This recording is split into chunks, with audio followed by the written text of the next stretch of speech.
तीर्थराज का स्मरण आया। तीर्थराज प्रयाग में 1 माह का मेला लगा। यही से भूमिका पूज्यपाद गोस्वामी जी कथा की प्रारंभ करते हैं।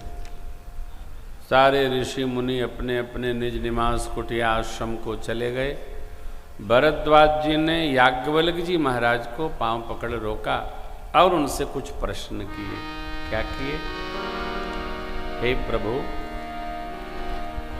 संत, उपनिषद, वेद, मुनि सब लोग राम जी को नाना विधि गान करते। अभी अभी 1 माह तक राम चर्चा भई, राम कथा भई, ये निरंतर चलती रहती है।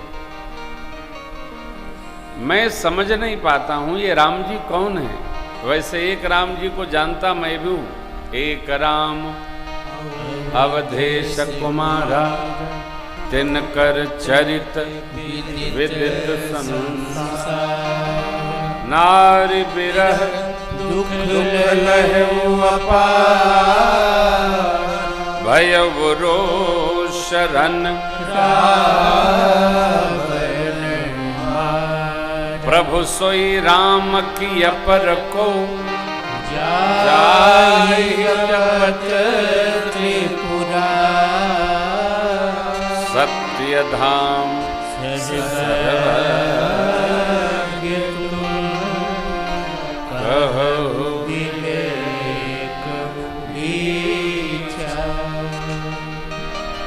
हे प्रभु, श्रेष्ठ से दुराव रखना, छिपाव रखना, ये हितकर नहीं होता।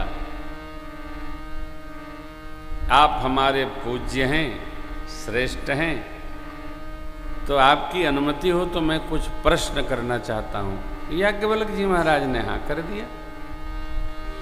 अब प्रभु श्री राम के बारे में भरद्वाज जी ने जब प्रश्न किया तो याज्ञवल्क्य जी को हंसी आ गई। याज्ञवल्क्य बोले मुस्काई, तुम ही विदित रघुपति प्रभुताई, चाहु सुने राम गुण गूढ़ा, कीन्हु प्रश्न मनोहवती मूढ़ा। आप प्रभु के गूढ़ चरित्र श्रवण करना चाहते हैं और प्रश्न ऐसा अटपटा कर रहे हैं जैसे कोई ज्ञानहीन व्यक्ति करता है। मैं समझ गया। अब आप यह बताइए कि संक्षेप में सुनाऊं या विस्तार से सुनाऊं?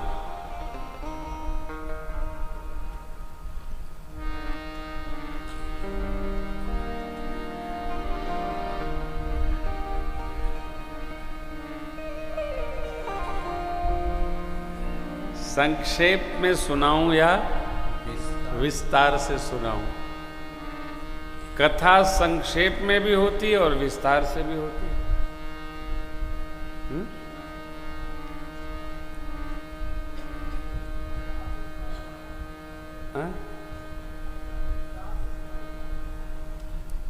आगे आइए।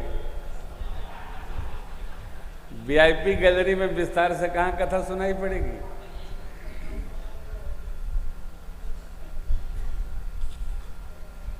तो याज्ञवल्क्य जी महाराज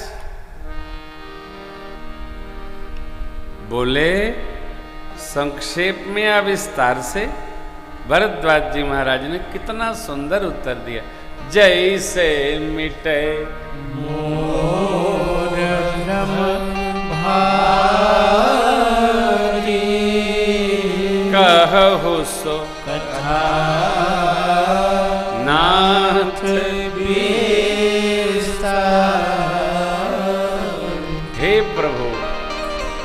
जैसे मेरा भारी भ्रम मिटे,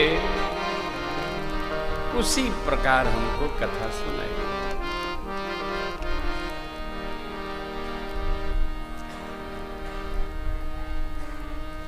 प्रसन्न हो गए याज्ञवल्क्य जी महाराज। कथा प्रारंभ हुई, मंगलाचरण किए और सर्वप्रथम कथा की महिमा का गान किए।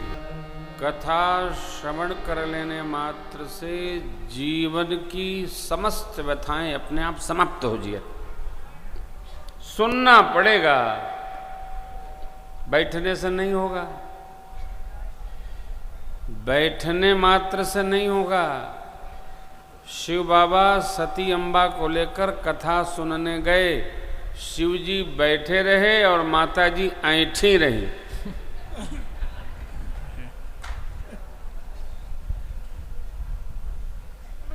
ई का कथा सुनई है, हमार मन से दू खुदे जाना था सब।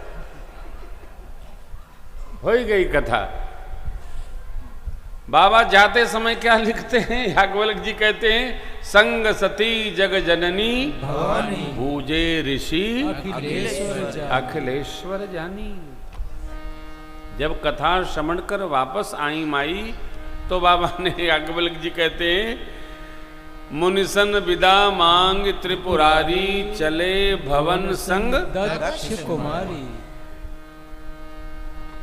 प्रातस्मरणीय पूज्य प्रतीकवाद के प्रणेता श्री रामकिंकर जी महाराज ने इस पर बड़ी अद्भुत व्याख्या की है। वो हम सुन सकते हैं, पढ़ सकते हैं, कह नहीं सकते। तो प्रतीकवाद अपनी एक व्यवहार व्यवस्था है, धुरी है, एक पड़ाव है। हम लोग पदार्थवाद के वक्ता हैं, भाववाद के वक्ता हैं। जो भाव कहता है पंक्तियों में वही सुनाते हैं। तो माता जी कथा में बैठी तो रही, सुनबे नहीं भाई। अब आप कथा में बैठे रहिए, मोबाइल से बतियाते रहिए तो कथवा का कर लेगी, कपार थोड़े तो फोड़ देगी। बैठे रहिए। हाँ हाँ, हम बैठल नहीं, आओ आओ का समोसा खाए के बका। हम हर कथा में आग्रह करते हैं कि भाई 30 मिनट सुनो बस, उसके बाद आप चले जाइए। 30 मिनट में यह कथा आपकी आत्मा को भोजन प्रदान कर देगी। 30 मिनट सुनिए, 3 घंटा ना बैठिए। हम भी कथा श्रवण करते हैं सवेरे 5 बजे से 1 घंटा रोज। 1 घंटा रोज सुनते हैं प्रेम भूषण जी की राम कथा। सवेरे उठ के यह काम है। वो कथवा हमारा कल्याण करती है। रउआ सबसे हाथ जोड़ के विनती बा कि जितनी देर बैठी सबे कथवा में बैठी, बतावे बदे आवे बदे। अब कई लोगों की बीमारी है, लाख बैठ जाएंगे, प्रेजेंट बॉडी एब्सेंट माइंड रहते। शरीर यहां बा, मन कहीं बा। अपने लिए हम समस्या न बने। घरहू में रहल जाओ तो घर में रहल जाओ, घर में रह के बाहर न रहा जाए। अभी एक जने आए थे दोपहरिया में, हमने कहा कि अब ऐजा अंबानी लड़का के कार्यक्रम में तो के भगा दे दी कमरवे से। मणि बैठे थे। आप यदि किसी के पास बैठे हैं और मोबाइल पर बतिया रही हैं तो आप स्वयं एक विपत्ति हैं। क्यों? स्कूटर जाए के बाद बाएं हाथ दिहला दाएं, मार दे पीछे कौन मार दिला, टक्कर ले गई। कहां गए? जीवन में जहां हम कथा में हैं तो कथा में रहें।